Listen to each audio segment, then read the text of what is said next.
This is Bryan Greenwell. Bryan Greenwell and his then-girlfriend, Jodie Cecil, were at home in their apartment complex in the Shelby Park neighborhood located in Louisville, Kentucky. They lived next to a couple named Daryl Wilson and Jennifer Kane, who tended to get in loud altercations fairly frequently. On May 13th, 2016, the bodies of both Daryl Wilson and Jennifer Kane were discovered with multiple gunshot wounds to the head. Over the following 2 months, law enforcement began to have increased suspicions towards Bryan and Jodie. Bryan's paranoia intensified, and a series of events transpired which eventually led to the arrest and interrogation of the two. These events will all be explained during this interrogation. So, let's get started. Hey Bryan, what's happening, man? What's happening? My name's Detective Royce, Detective Hogan.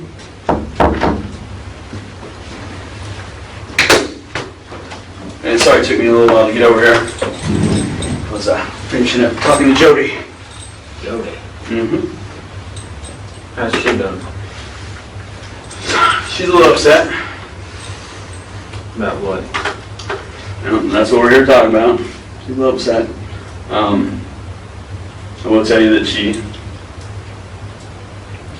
I'm trying to remember her exact words, but it was more along the lines of, tell him I don't want him to be scared and to talk to us.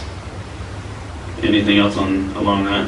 Because I want to go talk to him. I said, I can't let you do that. I said, I may be able to let you do a recorded statement or write a note, but So did you do one now? I have a recording. I also have another recording that I'd like you to view as well. But I can't ask you any questions yet because you're in custody for something else. I don't know. I know it's some kind of dope charge. I know you had some stuff there. So before I actually ask you anything or tell you or show you anything, I need to read you your rights. You did those read before, correct? No. You've never had your rights read? No. Okay. Let's go through I that. mean, when I was younger, yeah. Right. Well, I mean, you know what I'm talking about. I know what you're talking Okay. about. Well, I'm going to go through this because, like I said, I brought a picture of your kiddos. I gave her a picture of them too.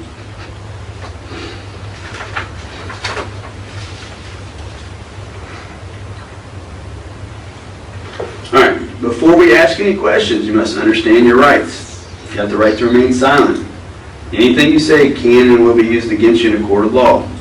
Right to talk to a lawyer prior to any question you're making any statements. Have him present with you while you're being questioned. Can't afford to hire a lawyer. Won't be appointed by the court to represent you before any questioning if you desire one. You may stop the question or making any statements at any time by refusing to answer further or requesting to consult with an attorney prior to continuing with the question you're making statements. And those are your rights. And the second part of this form is just, it's a waiver of your rights, and it basically says I've read this statement of my rights, or I've had them read to me, and I understand what my rights are, and I'm willing to make a statement and answer some questions. I don't want a lawyer at this time, and understand and know what I'm doing. No promises or threats have been made to me, and no pressure or coercion of any kind has been used against me. You understand what coercion means, right? Mm-hmm. Okay. And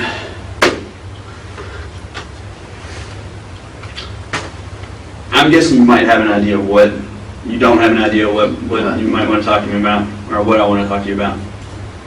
Okay. And it has to do with the apartment you guys used to live over on Shelby Street.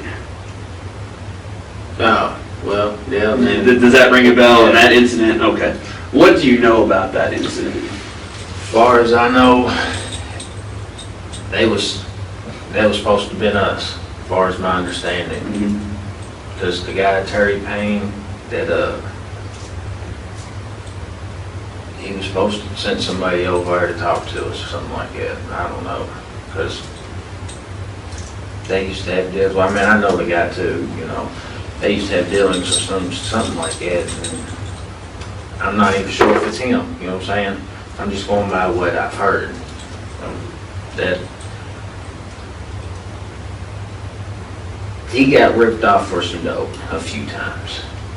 He got upset about it, and the only reason why he wouldn't come confront her by herself, you know what I'm saying, because of me. Which she never ripped him off for no dope anyways. It wasn't her. You know, it was... So it was geared towards Jodie, is what you're telling me? Yes. And as far as I know, that somebody was supposed to send some people from Chicago, some black dudes. said, it's not about the money now, it's not about the dope, it's about the principle. And Terry Payne told me this, and I told him, I said, well, you better go back and tell them, you're right, it's not about no money, it's not about no principle. If anybody comes fucking around with my fiance, then it pulls me, you know what I'm saying, I'm involved. And he said, well, it's already too late, the call's been made, and that some people from, what do you say, New Orleans or something like that, fucking Louisiana's up here looking for her. And that's when I noticed that started being followed. And I'm like, hold up, you know, maybe this shit's true. Because I've been thinking it's all, you know how people talk and just try to scare somebody. And I kept noticing people follow me, and I kept noticing people follow me, and I'm like, hold the fuck up, you know. So I made a phone call, and I was like, dude, what the fuck's going on? He said, man, I told you. He said, I'll try to go talk to him. I said, dude, you better do more than try to go talk to him. And for the past, I don't know, month and a half, something like that, every time I walked out the door, I was being followed. And for the life of me, nobody believed me. I mean, I told everybody, I said, man, somebody is following us. Somebody's following me, or somebody's following you, somebody. Then I got locked up. What happened with that? Hello. That I'm not the dope police, you know. I heard y'all at the South End a little tour, and yeah, hell, I crashed and burned. But I mean, not one time did nobody ever say police. Nobody said. I mean, the whole time that I told everybody I was being followed, I mean, I'd let people run up on me, and like, I'd take off. Nobody ever said cops, you know. So I don't know if it's the cops or if it's them or whoever, whatever, you know what I'm saying? I'm like, shit. So I've done what I know to do best, protect myself and get the hell out of that situation for a moment. But that situation, it was the same thing. 2 cars whipped up on me. Then once I took off, yeah, he hit his lights. I'm like, you know, I got a set of them lights, which I do. You know what I'm saying? I got a flashlight that turns, you know what I'm saying? You click it one time and it says our flash is red, white, I mean red, blue, and them lights, you know what I'm saying? I'm like, so nobody's ever said, stop police, this is the Louisville, this is the feds, this is the whoever, you know what I'm saying? So I didn't stop, you know, even when we got back to the house we were staying at, not one time did anybody say police. This is police, this is the whoever, blah, blah. They just told me to get the fuck down or they're gonna blow my goddamn brains out. I'm like, well, there's a chance I gotta take. Either they're the police, and then once they all started coming up on me, I noticed it was the police, because I seen all the equipment and shit like that, you know, and I was like, well, maybe it's this cop, so I got down. who all did you get arrested with that night? Me, Jodie, Lala, and Chris. Does Lala have a real name? Everybody keeps saying Lala, and I'm like, I don't know who she is. He said, I'm not the dope police, but I'm just curious for my own. It's Lord. I know it's Lord, I don't know her last name. It really doesn't matter for me. I'm just curious because everybody says Lala, and I'm like, okay, that's somebody named Lala that was on a kids' TV show. But all right, let me take you back to that apartment on Shelby. How long did y'all stay there? And I just got out of jail, and I don't know if she's had it before I went in, or right before I got out, or what. I think it was I was on there like a couple of weeks, maybe. Gotcha. Something like that. Maybe a little longer. I know it's like between about 2 weeks, 2 or 3 weeks, something like that. And you guys never went back to that apartment? Yeah, we went back. You did? Yeah, we went back and got some of our stuff. Mm-hmm. I mean, we'd seen the landlord, nothing was ever said. We'd seen cops sitting there, nothing was ever said to us. So I was thinking, well, this ain't got nothing to do with us, I hope. Did you know those neighbors, or y'all talked to them? You ever saw them before? Yeah, we've seen them. If I showed you a picture of them, would you know who they are? I'm pretty sure I would be. Yeah, I think, yeah, it was her. Now the guy, Now this is a little bit older picture. I think he had probably just gotten out of jail and his hair may have been a lot longer. yeah, if you put long hair on him, it looks like him. Up until this point, the investigator has actively been building rapport with Bryan, engaging in questioning while keeping the pressure off of the crime at hand. Even in this moment, the investigator has subtly switched between asking questions regarding a drug charge to now having Bryan confirm his familiarity with the victims of the shooting. It's at this moment that the interrogator begins to focus more on the shooting, while the pressure on Bryan would likely be causing him to grow increasingly more nervous. And y'all didn't have any interaction with them? No, other than, passing through the hallways, or, because it was just, I think it was what, two apartments? Yeah, it's just two. Yeah. Because the front room, it was like a little storage or something like that.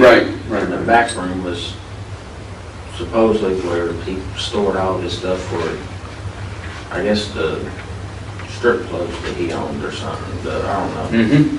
Yeah, he owns a couple strip clubs, you're right. Right. What do you actually know about what happened over there? What have you heard? What do you know? I just heard that somebody got shot, got killed or something like that. And then we stayed away for a couple of days, because that's when I found out that supposedly they was there for her and us, you know what I'm saying? They was supposed to be us, so I was like, we made the decision, we're going to stay away for a couple of days, because, hell, if somebody wanted to talk to her, they, landlord knew her phone number, knew her cell phone, knew her name, everything else. Nobody ever tried to contact us. At least as far as I know, nobody ever tried to contact us. Which, the house, the apartment wasn't even, it was her apartment. Mm-hmm. Wasn't in my name or nothing like that, so.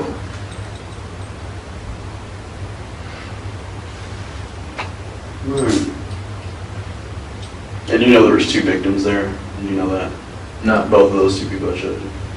No, it's just, they told me it was just the lady. Well, both of them were shot. And this is what I want to show you.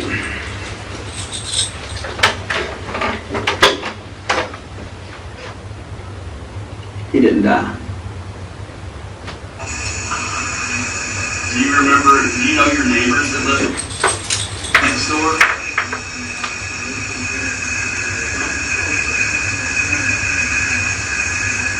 You know who they were? If I showed you pictures of your neighbors, would you know who they were? Yeah. Were your neighbors involved in any of this? Yes.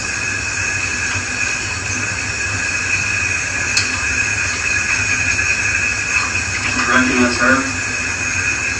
Is that Jodie? Is that your neighbor?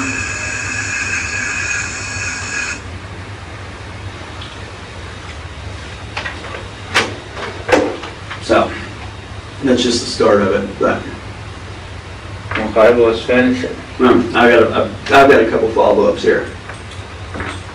Okay. When I showed Jodie this, she lost it. She lost the light. Bawling, crying, broke down.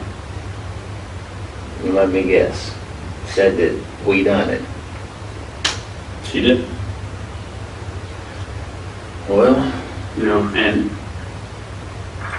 before, and I'm going to tell you the same thing I told her. I said, you all have some important things in front of you. I said, bad things happen to good people. Sometimes people get put into situations and shit doesn't go as planned. I believe that's what happened here. I don't believe there was malicious intent going in. I think shit escalated and went bad. And I told her I wanted to help her try to get to the good side of this, to not paint her into a negative light on it. And I said, I told her, I said, I will give you that same opportunity and tell you the same things, and I've told you both the exact same things. And that's how I want to present it. I don't bullshit people, I'll tell you what I got. I mean, Fair enough. I've got a living victim who put you there. I've got Jodie who says you were there. Now I want to hear from you what in the world happened. And like I said, I think something went wrong. I don't think you got there on. I want to hear the rest of it, what Jodie had to say. What Jodie had to say, I don't have Jodie on video. He actually did, in fact, have Jodie on video. I mean, it wasn't anything malicious or cold-hearted, you know what I mean? Like, it really wasn't like that. But you said you had her on a... I have her on audio recording. I just did it. I don't have it on a disc yet. I still have it on an actual recorder. Can I hear it? I don't know. Let me see if I can do that. I don't even know if I can do that. I mean, it's on this recorder that's in my pocket right now, the same one that I'm having on right now. Well, let's find out if we can do it, because, I mean... Is that going to change what? No, I mean, I want to know. I'm not going to play it bullshit. Yeah, I'm not going to play it word for word so you can mirror your story off of her. No, I don't. I've been doing this a little longer. Yeah, I don't expect you to do that either. But I do like to know what she's saying, what she's. All right, I can give you the details of, I guess the general of what she said is that, and he goes on to say it as well, that they were involved in a domestic situation. Apparently, he might have been getting the best of her. She came over for help. You guys go back over to their apartment. It happened inside their apartment. Like I said, you guys intervened honestly on the good side of this to start with, trying to help her out, and things went bad from there. Does that sound, is that a fair statement of how things may have occurred?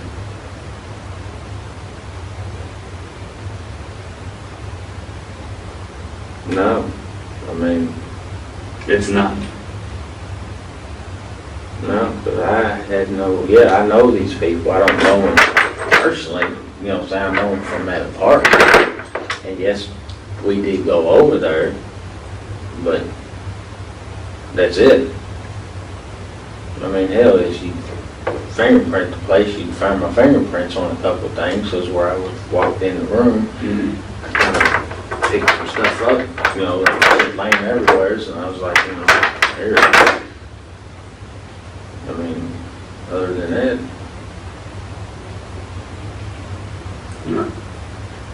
I know right now you're trying to figure out where to go with this, but I don't want you to start digging yourself a hole. No, what y'all want me to do is commit, saying. Oh, I don't need you to. I don't need you to. I've got him, and I've got Jodie's statement. I've got enough to walk out of this room right now. What I'm trying to do is give you an opportunity to do the same thing that she did, which is go at it at the angle we were trying to help and things went bad. It's a whole lot better than just not giving a statement and me going off of him. I mean, you think if I put a guy who's paralyzed from the neck down on a ventilator with an interview like this, up to 12 people on a jury, they're not going to sympathize with him instead of you? I'll take that all day long, twice on Sunday. Wow. I'm a realist. I'm a realist. I'm looking at it too. I'm like, as it stands right now, regardless of what I say, I'm fucked in this situation. And I'm trying to say that there is a little bit of an out here to make it better on you, to not make it look like, I don't believe you're a cold-blooded killer. No, I don't believe that at all. Nothing suggests that to me. I think you're a smart guy, and I think you got involved in a situation that you probably shouldn't have. Well, not to say you shouldn't, not that you shouldn't help somebody out, but I think shit went bad real quick. And I don't think anybody should be judged on just one thing alone. There's a whole series of events that happened here to get to basically where we are right now. And I just want you to, think about a lot of different things. And I know I'm throwing a lot at you at one time, and I can't say I understand where you're at right now because I haven't been there, but I can empathize with you.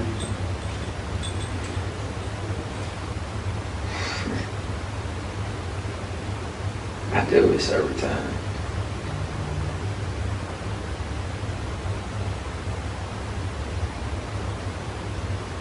What do you mean you do this every time?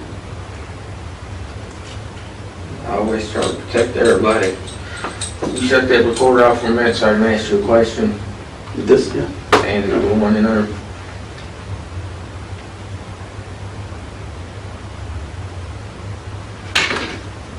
So anything that's being recorded, right? I don't know about this room because this is a corrections room, so I'd have to say, I don't know. What happens if I go, because I know the story here, you know what I'm saying? I know the whole thing, what happened. What was that? I'm guessing I just got an email because this is my actual work computer. Well, look, how can I get Jodie off of all this? I mean, I think she's the least culpable of anything that happened. I think she was just there, and what he says and what she says really jive in line with the support. They support each other in their statements. But I mean, it's honestly just going through the story, and I think I know the story. If I told you the story, would it sound anything like what I started it off as? A domestic thing that you guys got involved in. You end up in a fight with them, with a gun, it goes off, and I can't tell you any more than that because that's where, by any chance, does that seem like a story of what may have happened? Whether or not the story the investigator fed to Bryan is completely accurate or not, the breakthrough in this moment is Bryan providing approval of the fact that he and Jodie were involved in this attack. By Bryan saying yes, he has now inculpated himself in being involved in the murder of Jennifer Bain and near-fatal shooting of Daryl Wilson. And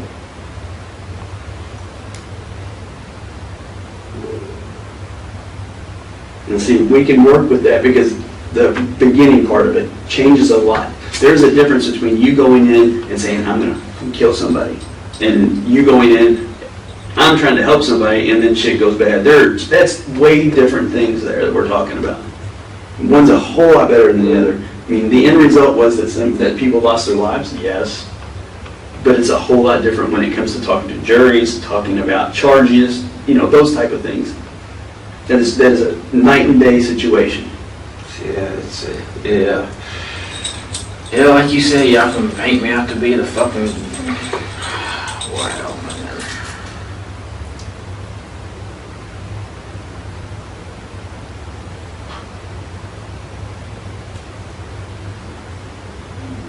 I mean, as it stands right now, with just them two saying that shit, y'all got enough evidence to make me on anything. And that's what I'm not going to bullshit you. I told you that. I said I got enough right now. I can walk out of the room. But that's not what I want to do because I believe in giving everybody a fair shot at this. I've been doing this 18 years. I don't bullshit when I talk to people. I don't play that whole mind game where I run around in circles and we talk for 6 hours. I tell you what I got. I tell you how good I'm not going to lie. If I got something that's weak, I'm going to, be like, hey, this is what I got. Here's your chances, 50-50. This is not a 50-50 chance kind of thing right here. I'll tell you that. Well, it's screw me all the way around. So that's why I'm trying to give you, I want you to see how I'm trying to let you get out in front of it and tell your part of the story on it. And Anyway, I can smoke a cigarette. I think we can probably make that happen. We let her go down to the basement and smoke one. And come back and finish up the story. Cool. I think we can do that. Just a quick note, for a murderer that approached this interrogation with the hopes of lying his way through, asking for a cigarette and a water seems relatively minimal compared to some of the other cases this channel has covered. Sit tight for a minute, buddy. Let's see what we can work out for you.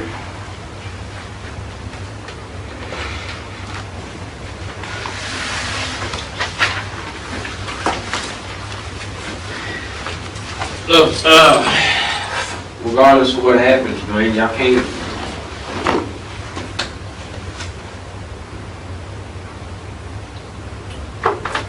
No, tell me. I mean, I think I know what you're trying to get out, and that's to me, you don't want anything to happen to Jodie on this. Does that sound about right? Yeah. And I really think that's going to depend on a lot about what we talk about, what you tell me on this. I think I can minimize her involvement. Minimize it. Well, I mean, she is there. I mean, have you ever heard about doing a bank robbery? Yeah. You're the robber. You go in and rob the store. I'm just the driver. We both get in a car chase and get caught down the way. You know what charge I get? Accessory. You know what charge you get? It's a robbery. Yeah. I still get in robbery. I mean, she's there with you. So she is a complicit. You know, she is complicit in this. And not calling the, you know, there was nothing done on her behalf to help or stay or call or anything. So that's her little bit of a problem, but her involvement is minimal. It's kind of she did. Tried to. What'd she try to do? Tried to help. After they were shot? What did she do? I mean, this helps her.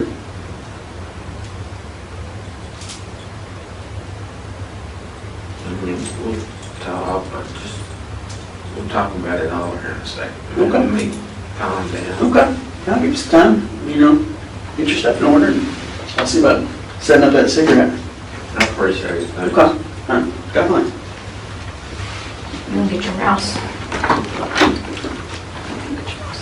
Grab some water or something. Hang it up. Yeah. I'll get you some.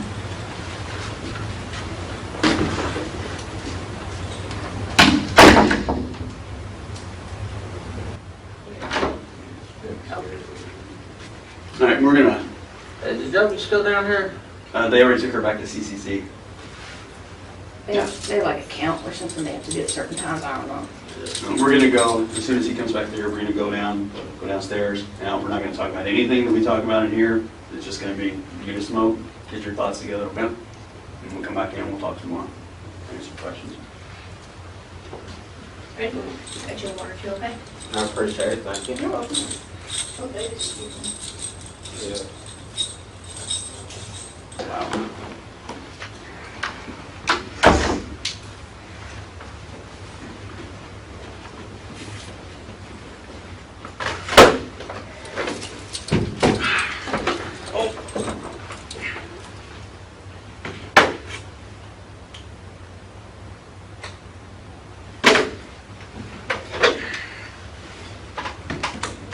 Shoot it to me, right here.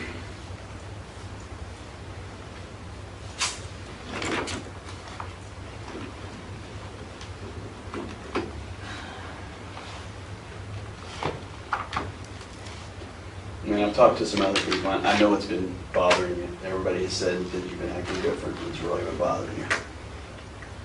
So it's been noticeable to other people. And take that weight off. Throw it on me. Get it off your shoulders, man.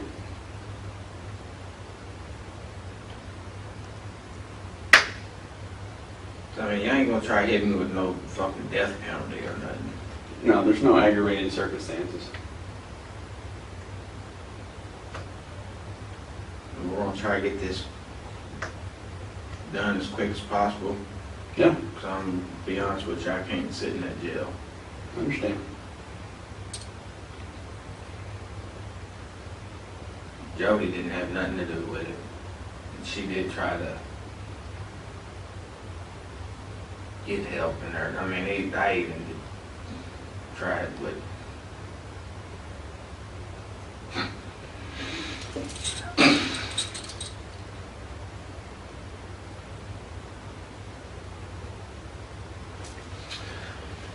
she come over, she said, he's over beating on me. So we walked over, we didn't even walk in the apartment at first. And I was like, you know, what's going on? Jodie didn't even go over there at first. She was like, we can go over there and see if you can just. I said, yeah, you know, so I walked over. Dude was over there breaking shit, throwing shit, cussing her.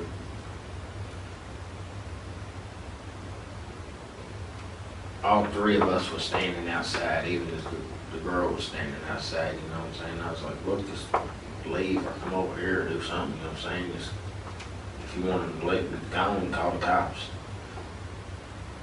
She went back inside, he grabbed hold of her or something like that, and it's,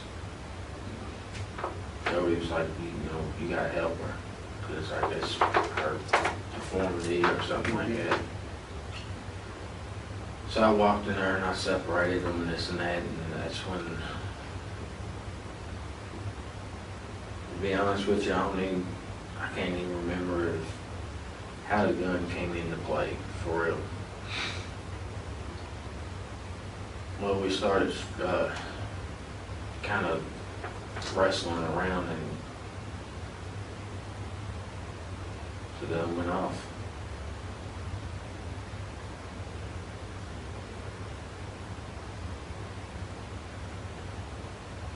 And then it went off again.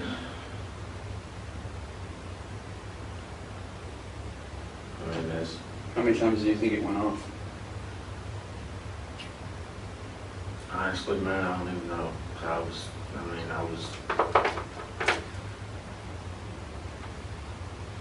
I blacked out or something like that. I don't know, man. It's like, I'm guessing 2 or 3 times, something like that. I remember hearing 3 gunshots. But do you remember which one you shot first? No, honestly, because I was just, I freaked out. I was like, man, what the fuck? I came over to help somebody. This shit happens. And I think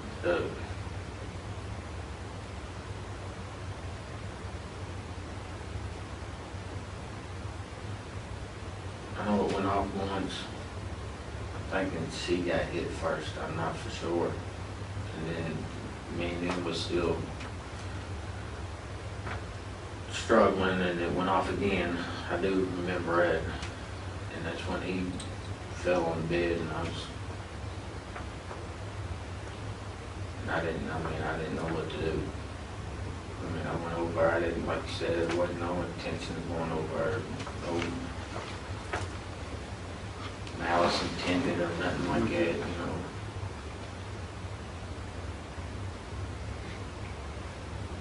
You remember what time? I mean, I know this happened on Friday the 13th is when we were there, and it was later in the afternoon when we got there. But when do you think this might have happened? Was it on that Friday? Because if I'm not mistaken, she was supposed to start that new job Friday morning at noon. Does that sound right? Do you know that?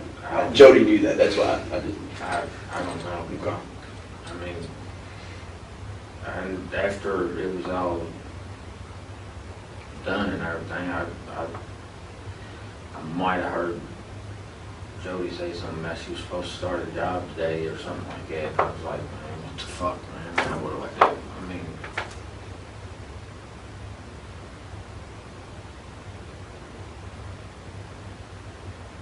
we was both like, you know, what do we do? Didn't either one of us know what to do.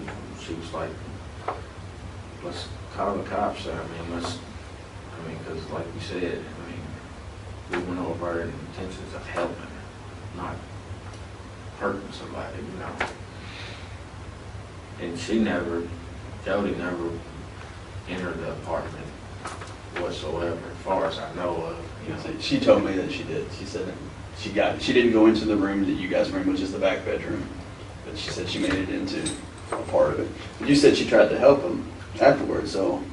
I mean, she was like, I mean, it doesn't matter to me. If she came in, if you're attempting to render it, if she came in, that's fine.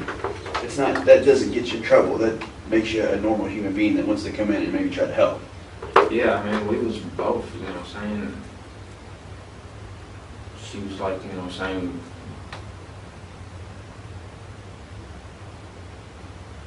Well, actually, I was kind of like, I was standing there and I'm turned around and looked at her at the door and I was like, well, what do I do?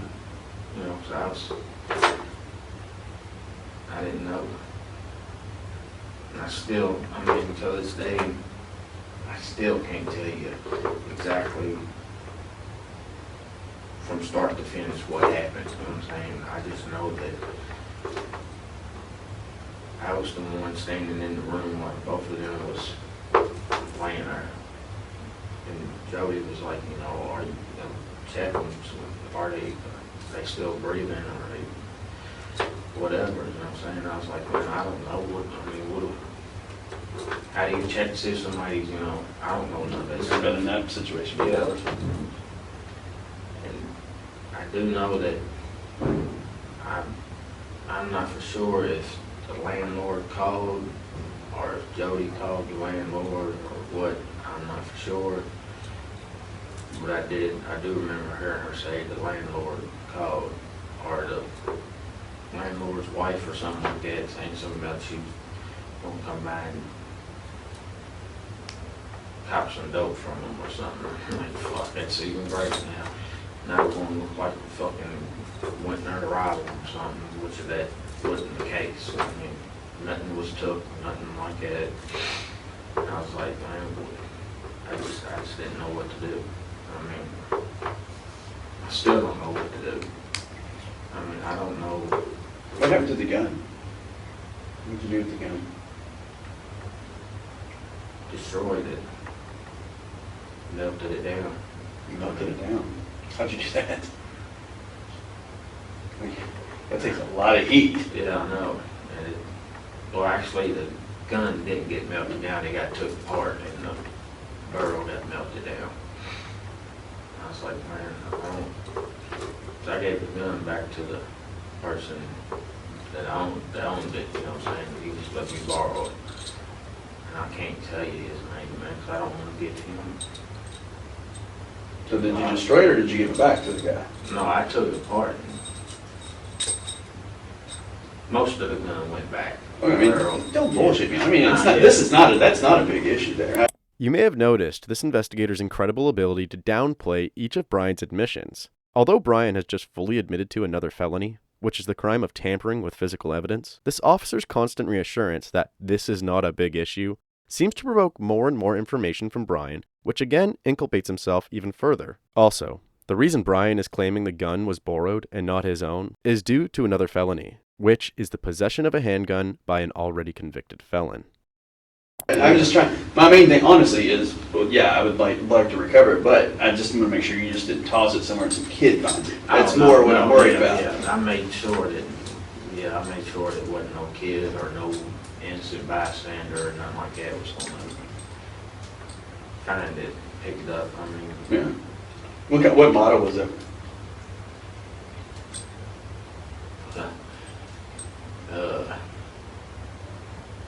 Well, I know what caliber it was. I'm just wondering what model it was. Taurus, I think, or yeah, I think it was a Taurus. I'm pretty sure it was a Taurus 40. And you know, I know it's a 40, but I'm just curious. And, I mean, honestly, I tried blocking it out, but You can't block something like that out, man. And if you try to, it's going to eventually come back out and it's going to eat and eat and eat. And I mean, I can tell how upset you are.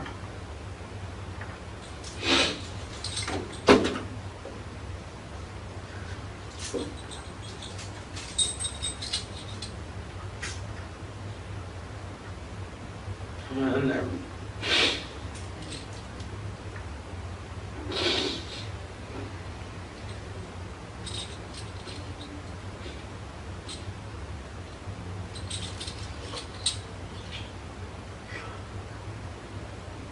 I never meant for none of this to happen.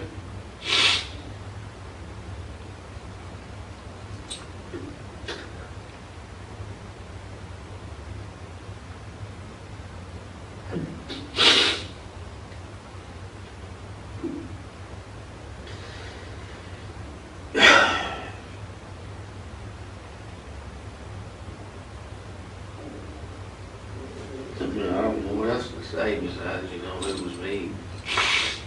Is there anybody else there with you guys? Nobody else? Okay.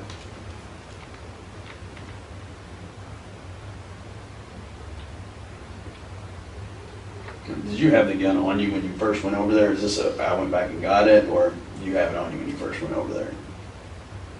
I had it on me Okay. because the situation that fucking everybody was saying that people was out looking for her and this and that, and I was like, I got you. so I kept it on me just for her protection, I wasn't gonna let. I understand. Now, did you said you didn't take anything from the scene at all? Okay. Did y'all leave anything, or by any chance, did y'all lose anything? Honestly, I don't Okay. know. I mean, I didn't even try fucking finding the shells that came out of the gun. I was just like, I was dumbfounded, pretty much.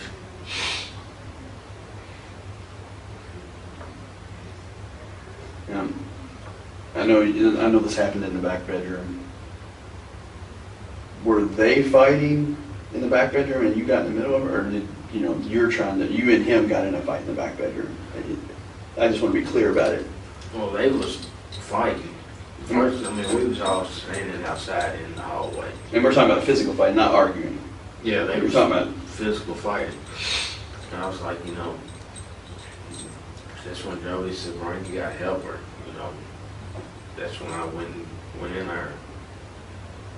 And then everything just happened so fast, and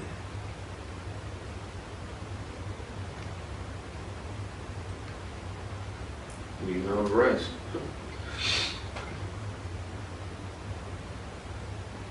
But she did try to help him. I didn't know what to do to help him. I freaked out. I still freak out.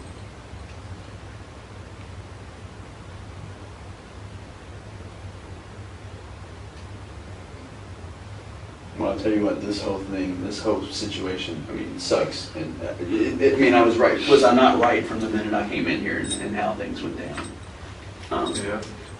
Yeah. And I still believe, bad shit happens to good people all the time. But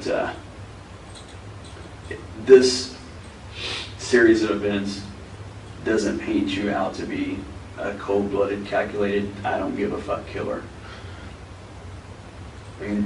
Shit happened, yeah. There's nothing we can do about that now. But the way that we have presented it, as you coming over to help, there's a big difference. Correct me if I'm wrong, would you see a big difference between somebody who doesn't give a fuck and coming over there and just shoot people, as opposed to someone who was there for a purpose, and I can confirm that purpose was there was a domestic fight going on, and you get over there and shit goes bad. Yeah. There's a big difference there.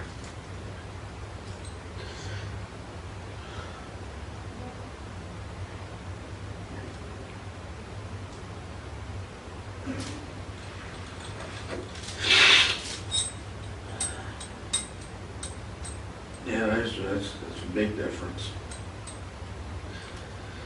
I didn't even, should have just went with my gut and just stayed out of it. But I'm not that type of person. If I see somebody need help, I'm gonna try to help.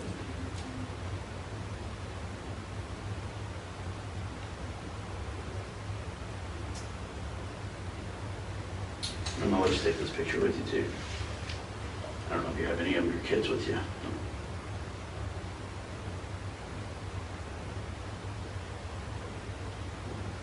Because I think because of the way we talked here tonight, that getting to see them is gonna come a whole lot sooner than it would have been if you'd have told me, no, I'm not talking, walk out of the room. It could have happened either way, and man, I still had enough, you know? So that's why I would really, that was what I was really worried about, is that you wouldn't understand how important of a chance that I was trying to give you to get out. I mean, you were in a hole. I mean, and you're still in a hole, but it's definitely not as deep as it was with your story out there. And it goes a long way with prosecutors and defense attorneys and judges and jurors.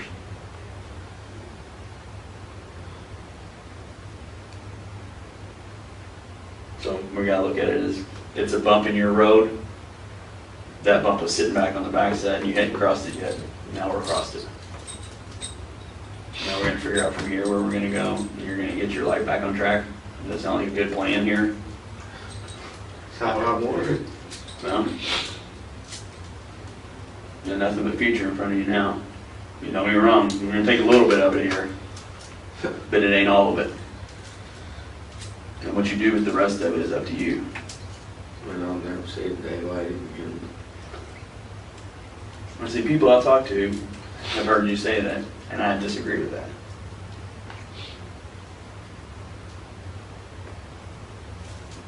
You gotta remember where we are. We're in Louisville here. Harris County tends to be a little bit more lenient, a little bit more liberal here. I hope so. And you've done yourself big time favors here.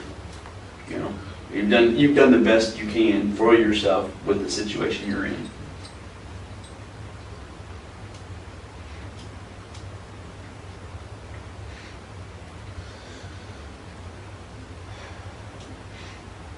I'm gonna go out here and I'm gonna talk to the corrections people, make sure they know about everything. Any questions you have of me right now?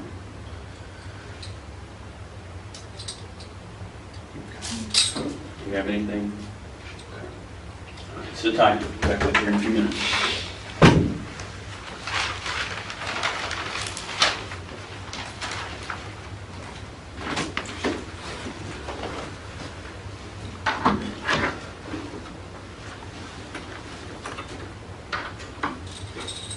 The trial began nearly 2 years later, on May 21st, 2018, and ended later that month on May 25th, 2018. The jury recommended that Bryan spend his life in prison, while Jodie spend 20 years as well as an additional 10 years for trafficking methamphetamine. During the trial, many newly discovered facts were presented. The handgun Bryan used was later located by law enforcement in a pond in Jefferson Memorial Forest.